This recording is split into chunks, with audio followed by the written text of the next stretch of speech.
Nyt mä haluan kuitenkin ensimmäiseksi kiittää kaikkia turvealoitteen allekirjoittajia. Hieno juttu, että meillä on vastuunkantajia.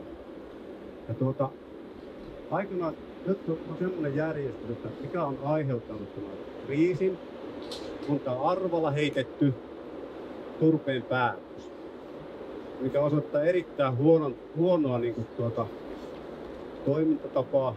Ei me näin isoja asioita voi arvolla ratkoa.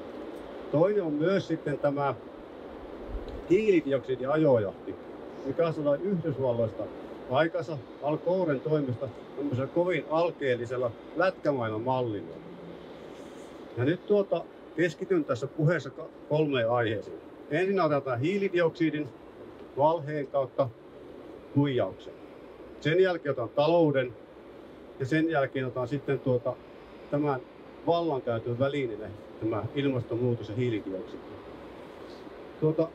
Hiilidioksidista sen verran. Ensin mulla on tässä vähän tämmöistä pientä rekvisiittaa.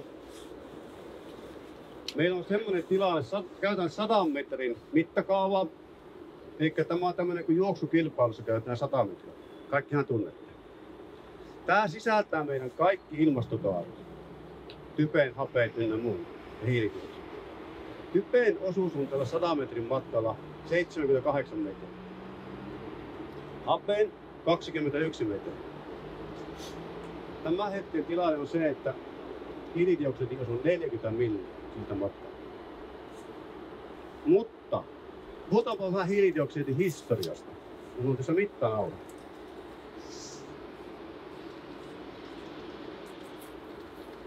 Tossa on 500 milliä. Tämä oli 300 miljoonaa vuotta sitten, tämän verran oli hiilidioksidi. Silloin räjähti meidän kasvillisuus ja eläinkunta. Miksi maapallo ei tuhoutunut tällä määrällä? Miksi ei tuhoutunut, vaan lähti kehittymään? No, tultiin tälle esiteolliselle ajalle, mihin verrataan nyt tämän hetken tilannetta. Ensinnäkin nyt sellainen välihuomautus. On erittäin ala-arvoista käyttää hiilidioksidin sanaa päästö. Se on meidän tärkein elämän kannalta täällä oleva kaasu. On erittäin alempaa. Tultiin tähän esiteolliselle ajalle. Hiilidioksidin osuus oli romahtanut 28 milliä. Se tarkoittaa sitä, että kasvit kituvat jo siinä vaiheessa. 15 miljoonaa on se raja, kun kasvit lähtevät kuolemaan. Me oltiin 13 millin päässä siitä, että maapallolla täällä ei tarvitsisi meidän kuunnella, täällä on tuuli vai humisisi. Ei olisi liikennettä, ei mitään.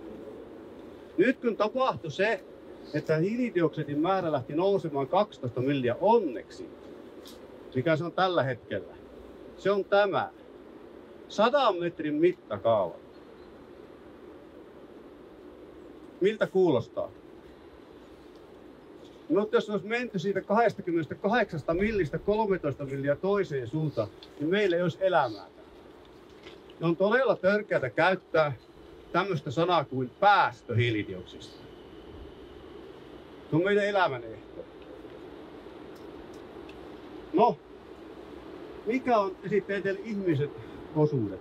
Voin esitellä vain pelkästään maalivan kautta Euroopan, jossa on mukana Britannia. Annatko sieltä 1,6 millin porauta, se vahvin? Se on tämä 1,6 milliä sillä 100 metrin matkalla. Tämä on kaikki ihmisen tuottama hiilidioksidi. Onko tämä ongelma? Se on näin vähän. Me puhutaan miljoonasosista, ei prosenteista eikä 100%. Muistakaa, 100 metrillä 1,6 milliä.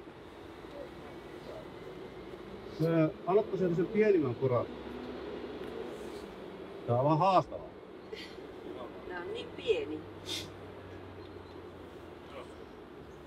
Liikenteen osuus on tämä maapallo.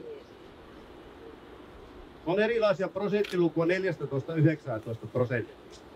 Mutta 19% antaa 0,3 milliä. Se on tuossa. Näkyykö sinne?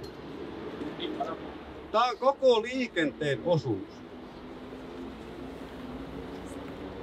Tää on näin pieniä lukuja, tää miljoonasta saa. No, nyt otetaan Euroopan unioni, josta hiilidioksidin osuus on tästä kaikesta 10%. 0,16 milliä. Voi olla vaikea sinne kauemmas mennä. Ja tää on todella koko ajan puhunut mittakaava 100 metriä. Nyt kehotankin teitä pikkusen vaivautumaan. Ottakaa hius päästä. Jolla on. Mauri ottaa naapurilta hius. Minäkin jostakin hius. Tästä jääräpästä on vaikea ottaa. Joku voisi antaa mun yksi kappale. No niin. Keskimääräinen ihmisen hius on tämmönen kaksinkerran, niin 8/100. Euroopan unionin liikenteen hiilidioksidin tuotto on 5/100. Nyt kun lähdetään tätä vähentämään, niin pelastuuko ihan oikeasti maailma?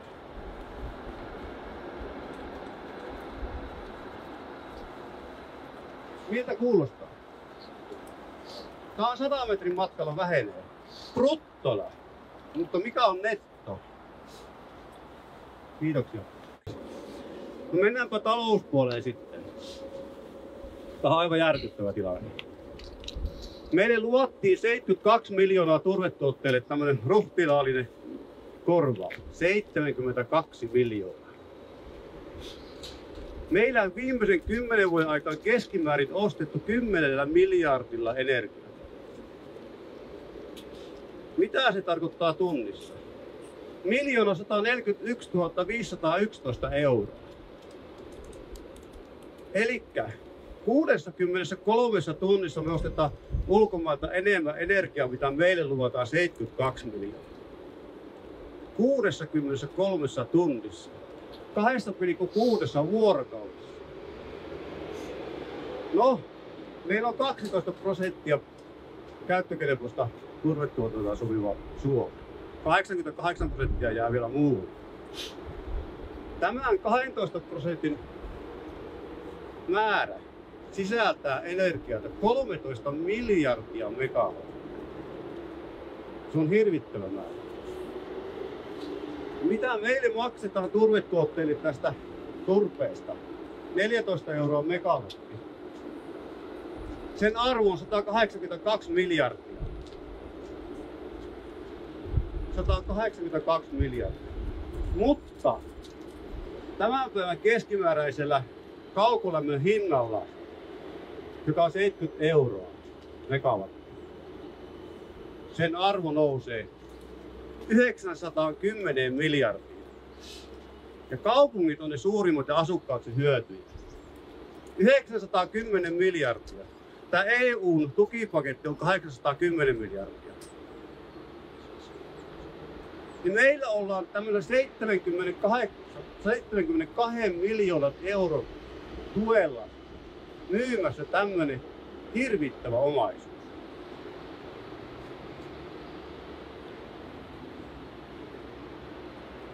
En voi ymmärtää.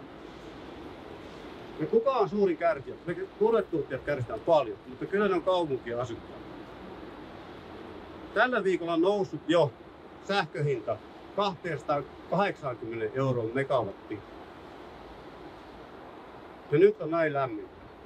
Normaalisti se nousee noin 200 euroa kovimmilla talvipakkasilla. Mitä se on ensi talvi? 400. Veikkaa itse myös 400. Meillä on raaka-ainehuolto on meidän etulinja taloudessa ja hyvinvoinnissa. Tällä hyökätään erittäin voimakkaasti niin energiatuotantoa kuin elintarviketuotantoa ja myös metsäteollisuutta kohtaan. Kun saadaan kaadettua raaka-ainehuolto ja tehtyä riittävän kalliiksi, samalla saadaan kaadettua myös jalostava teollisuus. Meillä on hyviä esimerkkejä jo. Kaipolan tehtaan. Naantali öljynjalostamo. Ja tämä on vasta alkusoittoa. Pitääkö mennä Raahen rautakurkki kiinni? Tästä on todella voimakas vallankäytön väline tehty tästä hiilidioksista kautta ilmastonmuutoksesta. Kuka on suurin hyötyjä? Kiina. Kiina hirveällä kiireellä käyttää tämän Euroopan ja muiden typeryyden hyväksi. Siellä ei kyllä rajoiteta millään lailla kivihiilen käyttöä. Mitä tämä tarkoittaa Suomelle?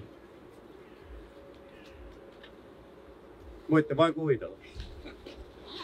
Jos meillä ei ole omaa kilpailevaa energiahuoltoa ynnä muuta huoltoa, kyllä ulkomailta meidän kilpailukyky määrätään tällä hetkellä. Se tulee näkymään energiassa. Ja tämä on erittäin voimakas hyökkäys myös kuljetusalaa kohtaan. Nämä kaikki on symbioossissa toisilleen. Kuljetusala ja myös tämä raaka-ainehyökkäys. Tässä on jonkin verran pohdittavaa nyt kansanedustajille. Mä oon oikein ottaa teille pieni tehtävä. Mä luovutan tämän purkin teille, missä on nämä mittakaavat. Menette Olympiastadionille. Viette nämä 100 metrin viivalle. Menette katsomaan siis 72 metriä korkean Olympiastadionin torni, miltä näyttää. Ja olette meillä veronmaksajien tukiaisilla 100% töissä ja minä voin määrätä teidät tekemään. Kuka haluaa olla joukonjohtaja? Onko halukkaita? No, hyvä, kiitoksia. Ja käytte siellä Olympiastadionilla. Pistätte nuo. Minä voin vielä kertoa silloin, mitä ne tarkoittaa. Mutta tässä nyt olisi oikeastaan minun osuus. Ja tässä nyt varmasti jonkin verran tuli, en kaikkea kertonut vielä ihan. Mutta tehkää viisaita päätöksiä. Ja muistakaa, että te olette veronmaksajien tukiaisilla 100% töissä. Teitä ei perolta takaisin tukiaisia, vaikka vähän ryssinnekin. Kiitoksia, Yrjö Takkala Karstulasta.